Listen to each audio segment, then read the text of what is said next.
Hello everyone, welcome to another tutorial. Today I will show you how to add Google AdSense code to your WordPress website in a really easy way. Now first of all, make sure to get and copy the code for your ads, right? For your AdSense, right? So make sure you copy that code, log in into your AdSense. Then what we'll need to do is we will need to go to WordPress. So on WordPress, we will need to go to basically settings right here. But before we actually go to settings, then make sure that you actually have the code, right? The code needs to be clear, right? You need to have the code in order to go, and then you can go to appearance. You can go to theme file editor right here.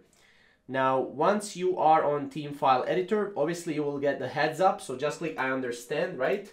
And what you will need to find here is you will need to find a header.php. This is basically what we're looking for. So click header.php. And don't worry, this will not mess up your website because we're actually pasting this in the backend of your website, right? Then here, what you will need to find is you will need to find the head opening tag, which is this right here, and the head closing tag, which is this right here. Now you can actually go and you can hit enter here and paste your code right here, your AdSense code, and then just click update file. This will update the file and this will add AdSense code to your WordPress. That way you will be able to easily add the AdSense code to your WordPress website in a very easy steps. Now, if you have any questions or comments, you can always comment down below and we'll see you in the next video. Thank you guys for watching.